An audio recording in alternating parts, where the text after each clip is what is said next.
0% contained 15,000 acres. 90,000 people were told to flee. Reno is on fire, and it didn't start by accident. Hospitals evacuating patients, a university on the edge of the flames. The National Guard scrambled, a state of emergency declared.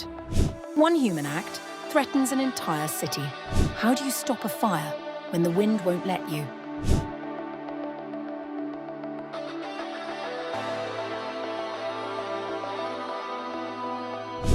On August 23rd, flames could be seen rapidly advancing down a hillside toward residential neighborhoods near Reno, marking the latest in a destructive fire season that has scorched thousands of acres and forced evacuations across the southwest.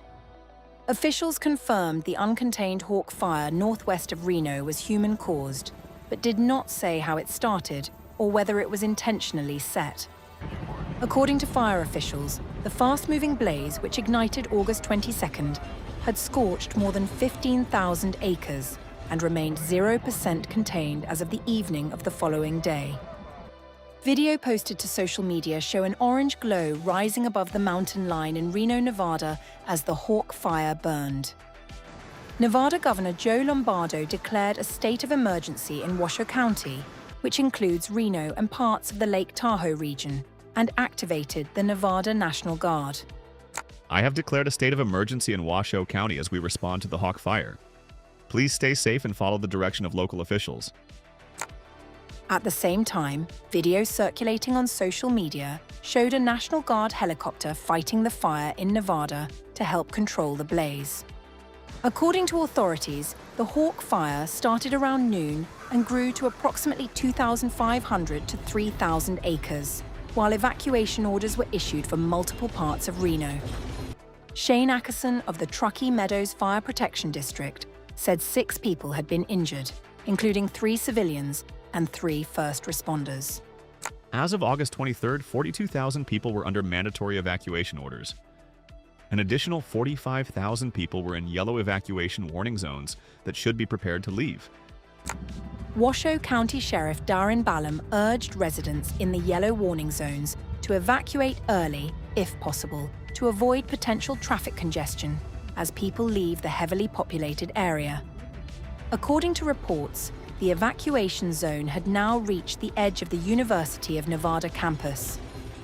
The university remains safe and is not located within an evacuation zone or a get-ready yellow evacuation zone. The university has established emergency response and evacuation plans in place should conditions change. Meanwhile, Northwest Specialty Hospital, located in an evacuation warning area, began evacuating patients because of the hawk fire. The hospital worked with emergency responders to close the facility and notify families of affected patients. The emergency room at North Valleys, an extension of Northern Nevada Medical Center, is temporarily closed because of a mandated evacuation tied to the hawk fire. The facility began evacuating patients and staff to appropriate facilities, with nearly all patients already evacuated. The wildfire grew rapidly, driven by gusty winds, low humidity, and dry brush. About 1,000 personnel have been battling the blaze, while officials said high winds have complicated efforts to contain it. What happens next will depend on how quickly firefighters can contain the hawk fire amid strong winds, dry conditions, and difficult terrain. With tens of thousands of residents under evacuation orders or warnings, the key question now is whether crews can slow the blaze and prevent it from reaching more homes and populated areas.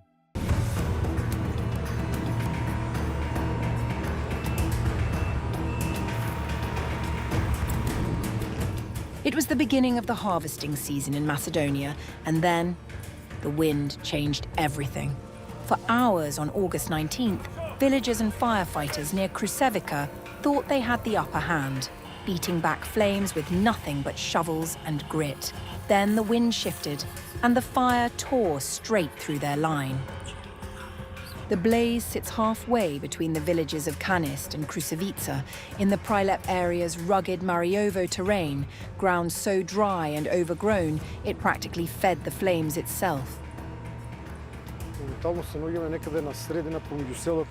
The fire is located somewhere halfway between the villages of Kanist and Kruševica, villages in the Prilep area.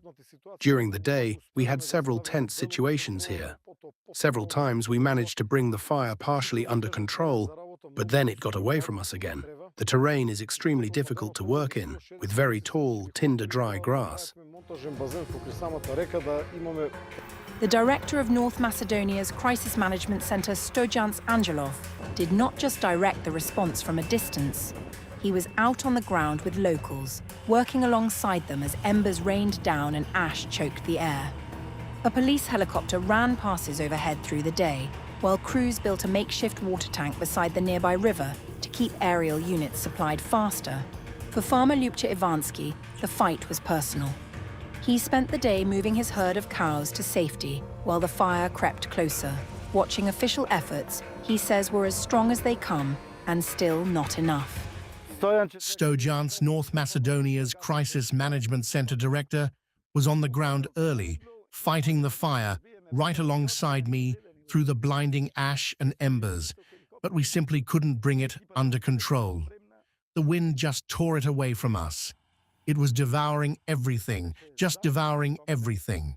We had both a plane and a helicopter deployed, and his team was outstanding and fully prepared, but it was all for nothing. By evening, crews were still working the fire's edges, beating out embers by hand while a specialized vehicle sprayed down the perimeter to stop it spreading further into the surrounding forest. The fire in Kruševica is not an isolated event. North Macedonia has been fighting wildfires through much of the summer, as scorching temperatures and prolonged dry spells turn the Balkans into a tinderbox season after season.